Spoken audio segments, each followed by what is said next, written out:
The new QD OLED Sony A95K can be a very suitable gaming TV if you need it to be. The reason why I stated like that is because you're probably never going to want to buy this TV solely just for gaming. I do not think this is going to be a suitable TV if you're just going to be primarily doing gaming and that's it. But if you do a mixture of things, you do a little bit of casual gaming, or you do just that 50-50 bunch, I think that this TV is great for gamers. Now, I do want to say that there are some downsides that you have to be aware of first and foremost, and we will cover all of those things in just a second. But first, if you guys are new to this channel, please hit the subscribe button for more content just like this. Also, if you think I helped you make a decision buying a TV and you're buying online, please do consider using my affiliate links below if you are indeed making a purchase. Thank you guys so much. All right, as usual with most of my TV reviews, I bought this TV myself to review, and I wanted to give you guys that full look of gaming.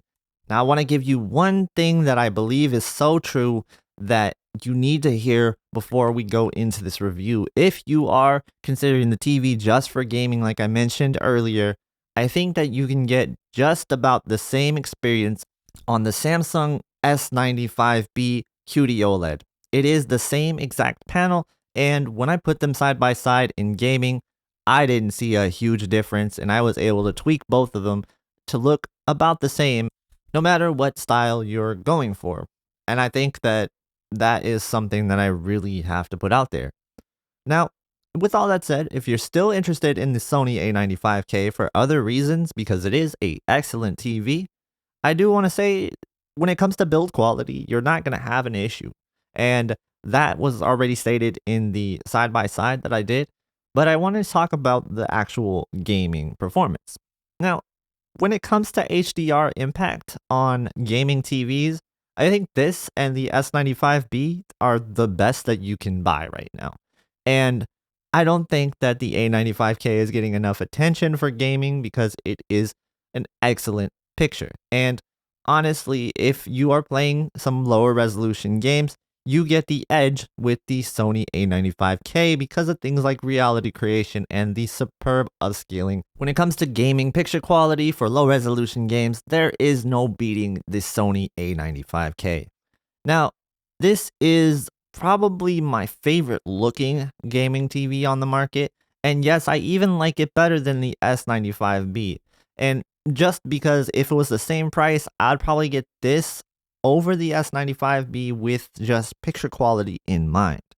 However, there are reasons to still get the S95B over the A95K, and that is because there's gaming features that the A95K is lacking.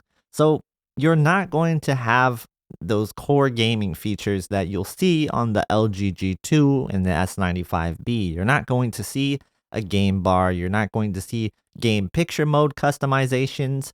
It's going to be very limited to just having one game mode picture, and you'll have a few things to tweak from there, and it is pretty substantial, to be honest with you. I do think that you have a lot of control over what you can tweak in game mode.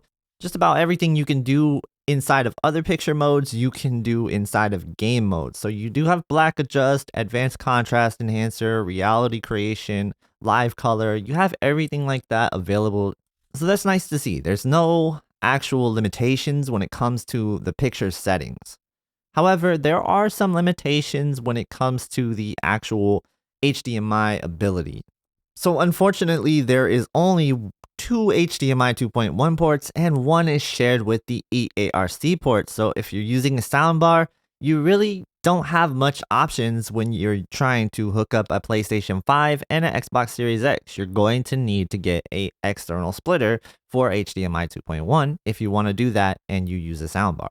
So that's something that I have to make sure you guys know and I'm really clear on, because the other TVs on the market right now, they don't have that issue. One great thing about the Sony TV is that it does have VRR out of the box, and you don't need an update to make it work. So that's a change for this year, and I love that this is a thing because VRR is necessary for certain games, and I do recommend using it if you're ever having issues with your game stuttering or you're seeing some frame tearing. That is something that you should definitely use if you're seeing these things. So variable refresh rate is great for certain games. However, there is one downside that is kind of glaring on these Sony TVs. And because of the old MediaTek chipset, you are dealing with having to choose between Dolby Vision and 120 Hz or Dolby Vision and VRR. So you have to toggle in the actual settings menu to be able to switch the modes. And for those of you that are using your PlayStation 5 or Xbox Series X or any console really for a media device, then you're going to run into some problems, especially if you want to watch movies in Dolby Vision, but you've wanted to put on VRR or 120 Hz. And the Dolby Vision gaming that LG C2 and G2 currently have, that is non-existent. Unfortunately, for people that want to play in Dolby Vision gaming, you are not going to be able to do so because the input lag is unbearable and tough to ever recommend anybody try. It's not an actual game mode, but to be honest with you, you're not really missing a ton with Dolby Vision gaming in the first place. The difference between Dolby Vision gaming and regular HDR10 gaming is not really huge.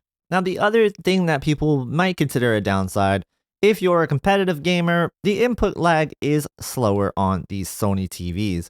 It's not really noticeable unless you're a competitive gamer and you really can notice these core differences. But since I don't think there's too many people watching these TV reviews competing on the pro scene, I don't think you should worry about the input lag differences with these modern TVs. It's really not a big deal. Alright, so when it comes to things that I love about the Sony A95K, like I mentioned before, reality creation can really clean up those lower resolution games. But it doesn't just stop at lower resolution titles. It still works really well for 4K games. In fact, there's a lot of games created with just lower resolution assets due to the limitations of modern consoles. And if you have an Xbox Series S, you can really benefit from that 1440p to 4K upscaling that you have available to you. So you probably won't notice the difference in most games between a Series S and a Series X with a TV like this. The reality creation upscaling engine is a highly underrated feature that is available to you with these Sony TVs. So I do wish other TV brands had this going for it. Now, on the flip side, I wish Sony did a lot of things that Samsung did and things that LG did. Now, when it comes to the Nintendo Switch, it's going to upscale it really well. However, the S95B is going to upscale it just as good at times, and I think that you have to have reality creation to really see the edge that the A95K creates. And not only that, you will get a little bit of ASBL in the Sony A95K for SDR games. It's not super noticeable unless you have like an ambient light on in the back. I doubt you'll ever really notice it. Now, when it comes to the actual brightness of SDR, it does feel like the S95B is brighter in SDR gaming than the A95K. That said, I do think the A95K will be suitable for most people when they're playing these SDR games. They probably will really enjoy the picture quality, especially when using reality creation, like I mentioned earlier. Alright, I'm going to guess that a lot of you guys buying this TV or considering buying this TV might have a PlayStation 5. And if you do end up having a PlayStation 5 or getting one eventually, know that you do have Auto HDR available to you on the PlayStation 5. And what this will do is automatically set your game console and your TV together properly for HDR. However, it doesn't work as good as I would have hoped. I have seen some instances where the blacks just seem like they were raised a little bit. So I do think that maybe you should still make some adjustments in the settings menu if you do run into those raised blacks. It's not perfect, but maybe there will be an update in the future to address this. When it comes to HDR brightness, this and the S95B are the best in the business when it comes to OLED TVs. You're not going to get the same experience as a super bright LCD TV, but a lot of times you will because the games cap out most of the time at about 1000 nits on HDR. So these TVs are capable of delivering that 1000 nit experience. It's really, really spectacular. And I think that this is something that we've been waiting for with OLED TVs for a while. This is the most impactful HDR that I've seen from an OLED TV. This and the S95B. It's clear to me that QD OLED is the real deal for gamers. I'm going to go ahead and make a bold statement that the A95K is capable of delivering the best gaming picture experience available. And the reason why I say this is because of everything that you have available with the settings for picture options. And I think that's just really great. To have multiple options and to be able to tweak this TV to your liking is just amazing. And it's one of the few TVs that really lets its processor work in game mode. And I really enjoy that as well. I gotta say, I really do love this TV for gaming. It's not the most feature rich, but I'll tell you this, if you're getting this TV already and you're going to be doing some gaming, you won't be disappointed. But would I buy it if I'm just primarily gaming and I'm not watching much movies? Probably not. I would save my money and recommend you guys get the S95B. It is weaker build quality for sure, and the operating system is pretty clunky, but you're saving a huge chunk of change and you're getting just about the same TV with more gaming features available to you. If I'm judging a TV based on image quality and fidelity when it comes to gaming, there is no beating the Sony A95K. Well, I hope you guys enjoyed this review, and please do let me know in the comments what you think of the A95K for gaming. If you want to see more on the A95K, check out my side-by-side with the S95B, and I'll have other videos as well. If you enjoyed the video, please give a thumbs up, consider subscribing for more videos just like this. Thank you guys so much for watching, have a great day, and I will see you in the next one.